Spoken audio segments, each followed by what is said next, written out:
Hello everyone, मैं Azmat Abdi. Welcome to my channel. आज मैं एक क्लास लेकर आई हूँ। अब हम लोग की जो ये सीरीज़ थी वो ग्रामर में एंट्री कर चुकी हूँ मैं। तो इससे पहले की क्लास में मैंने आपको बहुत सी वर्ब्स दी थी और मुझे पूरा यकीन है कि आपने उन वर्ब्स को याद कर लिया होगा, लिख लिया होगा। आज मैं एक छोटा सा दिस एंड दैट का यूज़ बताने वाली हूँ आपको।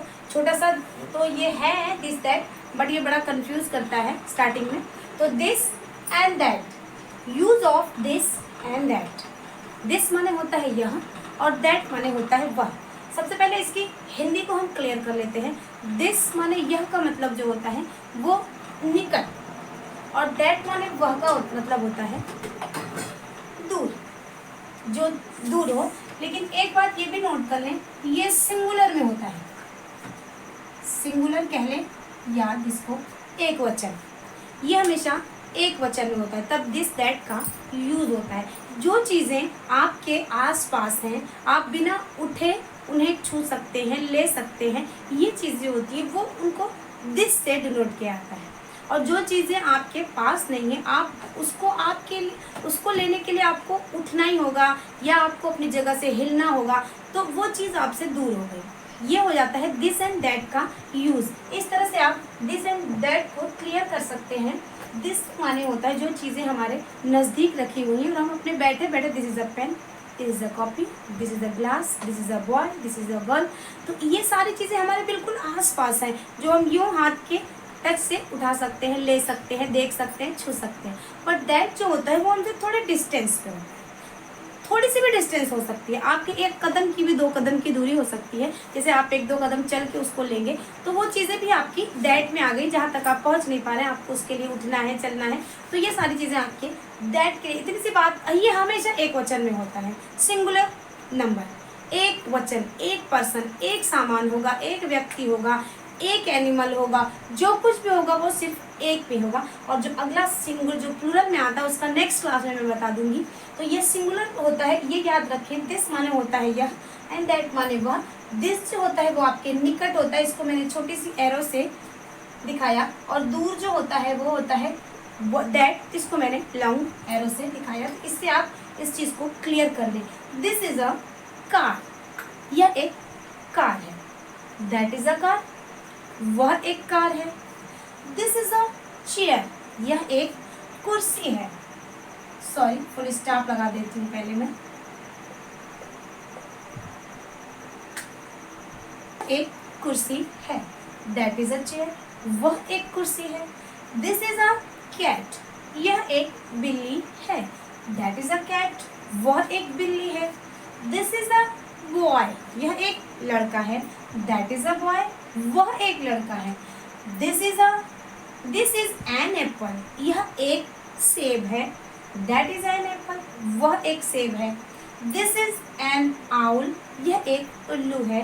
दैट इज एन आउल, वह एक उल्लू है।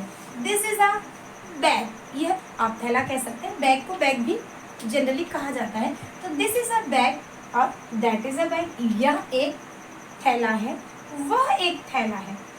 दिस इज योर पेट, यह तुम्हारा पालतू है। दैट इज योर पेट, वह तुम्हारा पालतू है। पेट का मतलब पालतू जानवर से होता है मतलब। तो ये मैंने दिस एंड दैट के प्रयोग बताए। और ये तो छोटे से वाक्य हैं, इससे लंबे लंबे बड़े बड़े सेंटेंस बनते हैं। और ये तो कम है, बहुत होते हैं। That is a boy, that is a girl, that is a black chair, that is a white rose. इस तरह से भी आप सेंटेंस को बढ़ा सकते हैं। तो ये दिस एंड दैट का यूज हो गया। इसको आप बहुत अच्छी तरह से पढ़ चुके हैं पहले भी। मैंने पहले ही बताया था कि एक बेसिक क्लास है, इसलिए मैं बेसिक चीज़ों को बिल्कुल भी छोड़ना नहीं चाहती हूँ कि जो मेरे न्यू व्यूवर्स हैं, जो मेरे बेसिक से चलने वाले व्यूवर्स हैं, उन्हें कोई भी परेशानी ना हो, इसलिए इस चीज़ को मैं क्लियर कर देती हूँ। और मैं बहुत ही प्रोनाउंसिएशन मेरा साथ साथ चलता रहता है, तो प्रोनाउंसिएशन को आप लोग भूल ना जाएं, इसीलिए मैं एक एक वर्ड को बहुत क्लियर बोलने की कोशिश करती हूँ, ताकि पढ़ लेना लिख लेना तो आसान है, बट इन सब के बीच में प्रोनाउंसिएशन, उच्चारण जो है वो रह जाता है। प्रोनाउंसिएशन जो है वो रह जाता है। जैसे दैट इज अ कार, वह एक कार है। दैट इज अ चेयर, वह एक कुर्सी है। That is a cat. इस तरह से आप प्रोनाउंसिएशन भी क्या करें हर सेंटेंस का, तो इससे आपका प्रोनाउंसिएशन मजबूत होगा और इसको आप बार बार पढ़ें और इनसे मिलते जुलते आप और भी ऐसे वर्ड्स, इससे मिलते जुलते आप और भी ऐसे वर्ड्स को याद करें, लिखने की कोशिश करें, समझने की बातों को समझने की कोशिश करें। दिस एंड दैट थोड़ा कंफ्यूज करता है स्टार्टिंग में, बाद में ये बिल्कुल अलग हो जाता है। अगली क्लास में जब हम दीज एंड दोस पे आ जाएंगे तो ये आपका कंफ्यूजन बिल्कुल ही दूर हो जाएगा। दिस एंड दैट के प्रयोग में मैंने कुछ छोटे छोटे सेंटेंस बनाए, अब मैं कुछ बड़े सेंटेंस बना देती हूँ, तो इनकी भी आप प्रैक्टिस कर लेंगे और इनको मैं पूरा पढ़ के आपको समझा दूंगी, इसकी हिंदी भी। तो चलें स्टार्ट करते हैं। दिस माने यह, दैट माने वह। दिस जो होता है वो एक वचन में होता है और नज़दीक के लिए होता है। दैट भी एक वचन में होता है और दूर के लिए होता है। This girl is intelligent. वह लड़की बुद्धिमान है। That girl is intelligent. वह लड़की बुद्धिमान है। This boy is smart. यह लड़का स्मार्ट है, सुंदर है। That boy is smart. वह लड़का स्मार्ट है। This bridge is very beautiful. यह ब्रिज बहुत सुंदर है। That bridge is very beautiful. वह ब्रिज बहुत सुंदर है। This girl's eyes are blue. इस मतलब यह का मतलब नजदीक का मतलब कभी कभी इसमें के लिए भी यूज होता है कि इस गर्ल्स की, इस लड़की की आंखें हरी है, सॉरी इस this girl's eyes are blue. तो जो दिस होता है मतलब नज़दीक है, लड़की मेरे पास ही है, तो इसके लिए यह लड़की नहीं कहा जाएगा, इस लड़की, यानी इस लड़की की आंखें नीली हैं। That girl's eyes are blue. उस लड़की की आंखें नीली, वो लड़की जो मुझसे थोड़ी दूर है, और यह लड़की जो है वो मेरे यह मेरे पास है और वह मुझसे दूर है। तो इसके लिए this girl's eyes are blue, यानी इस लड़की की आंखें नीली हैं और उस लड़की की आंखें नीली हैं। This house is very small. यह मकान बहुत छोटा है। That house is very small. वह मकान बहुत छोटा है। This is an old camera.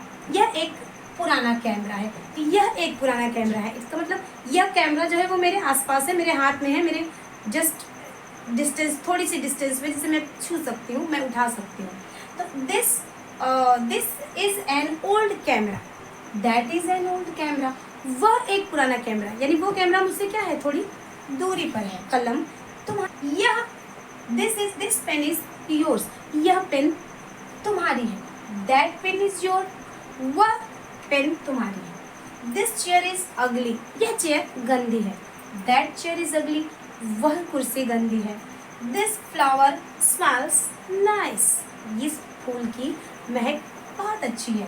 That flower smells nice. वह फ्लावर जो है वो बहुत, उसकी महक बहुत अच्छी है, यानी उस फ्लावर की महक बहुत अच्छी है। तो दिस और दैट में यही अंतर होता है, बस सेम सेंटेंस आप बना लेंगे, सिर्फ दिस एंड दैट का जब यूज़ करेंगे तो वो यह और वह हो जाता है। जो चीज़ें हमारे एक बार फिर मैं बता देती हूँ, दिस जो होता है, दिस माने यह होता है एंड दैट माने वह होता है, और ये दोनों ही सिंगुलर नंबर में होते हैं। जो भी ऑब्जेक्ट होगा वो एक होगा, वो मेन हो, वुमेन हो, गर्ल हो, बॉय हो, कोई। इसी के साथ मैं अपनी क्लास को ख़त्म करती हूँ।